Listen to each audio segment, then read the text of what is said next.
몇 년 전 나는 친구들과 함께 여름 휴가를 맞아 산속 깊은 곳에 위치한 작은 펜션을 빌렸다.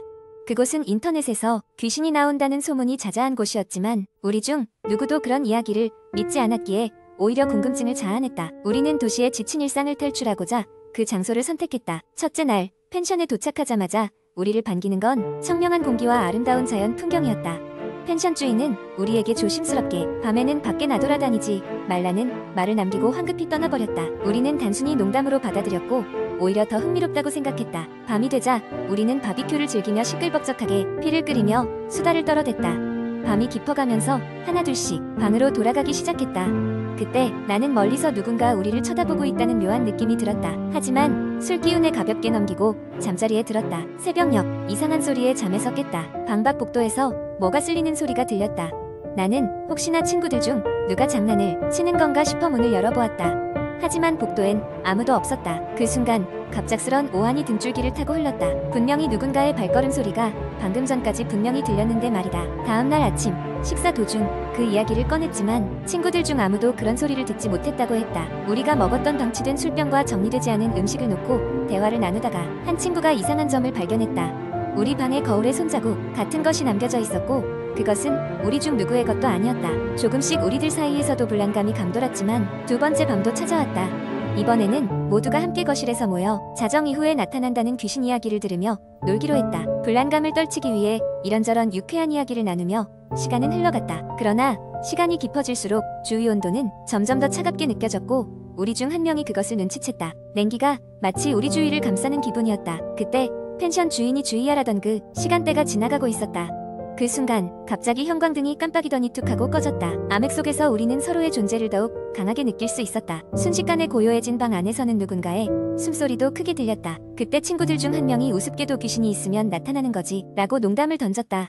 하지만 그때였다. 어둠 속에서 형체 없는 신음소리가 들려왔다. 그건 분명히 우리 중 누구의 것도 아니었다. 모두들 입을 다물고 숨죽인 채 그 소리가 멈추길 기다렸다. 몇 분이라 할 수 없는 시간이 지나간 후 다시 형광등이 켜졌고 그 순간은 다시금 아무 일도 없었던 것처럼 고요했다. 아침이 오고 우리는 집으로 돌아가기로 했다.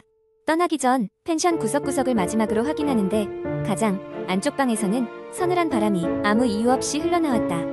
우리는 두려움 반 호기심 반으로 문을 살며시 열어보았다.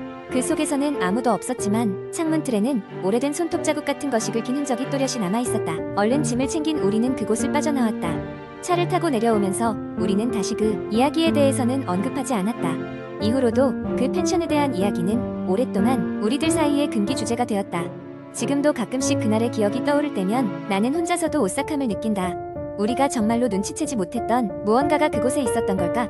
아니면 단순한 우리의 상상력이 빚어낸 착각이었을까? 아무도 알지 못한다. 그러나 그 여름의 기억은 평생 잊을 수 없는 공포로 남아있다. 두 번째 이야기 한국 인터넷에는 다양한 공포 이야기가 존재하는데 그 중에서 가장 오래 기억에 남는 이야기 중 하나를 길게 작성해 보겠습니다.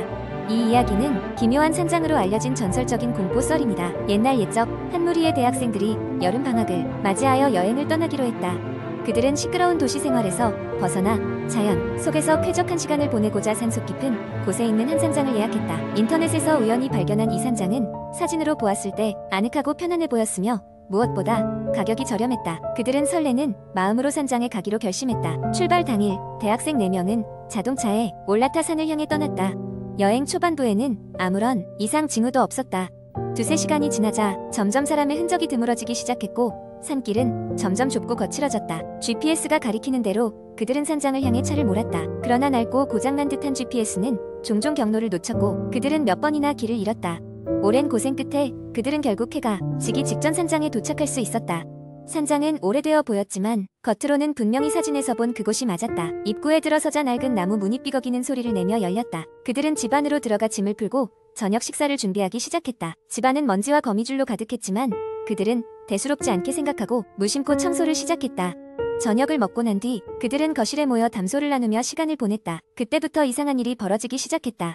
갑자기 지하실에서 의문의 소리가 들려왔다. 누군가 휘파람을 부는 것 같기도 하고 혹은 멀리서 웅웅대는 기계음 같기도 했다. 초기에는 바람의 소리라 생각하고 무시했지만 소리가 점점 더 강해지고 명확해지자 그들은 두려움을 느끼기 시작했다. 호기심이 발동한 한 친구는 결국 지하실로 내려가 보기로 했다. 그는 손전등을 들고 계단을 조심스럽게 내려가기 시작했고 나머지 친구들은 거실에서 숨죽인 체그의 행동을 지켜보고 있었다. 얼마 후 지하실에서 갑작스러운 비명 소리가 들려왔고 모두가 놀라 순간 얼어붙었다. 비명의 주인공인 친구가 급하게 계단을 다시 올라왔고 그의 얼굴은 창백해져 있었다. 그가 말했다. 지하실에 누가 있었어? 아니, 사람이 아니야. 뭔가 설명할 수 없는 것. 공포에 질린 친구들은 그 밤을 거실 소파에서 모여 보내기로 했다. 그들은 창문과 문을 모두 잠그고 불을 켠 채 서로의 존재에 의지하며 하룻밤을 지새웠다. 밤이 깊어질수록 온갖 이상한 소리와 현상이 그들을 괴롭혔다. 집 바깥에서는 누군가가 돌아다니는 듯한 발소리가 들려왔고 벽에서는 낮고도 깊은 한숨 같은 소리가 흘러나왔다.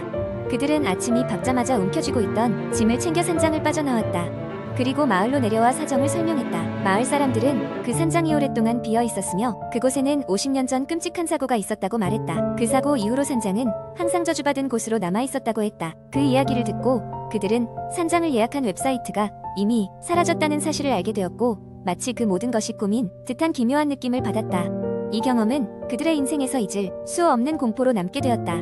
그들은 다시는 산장에 가지 않기로 맹세하며 집으로 돌아갔다. 이 이야기는 그 후로도 여러 사람들 사이에서 회자되며 산장을 찾아 나서는 사람들에게 경고가 되었다고 한다. 세 번째 이야기. 나는 어렸을 때부터 무서운 이야기를 좋아했지만 실제로 내 주변에서 이상한 일을 겪은 적은 없었다.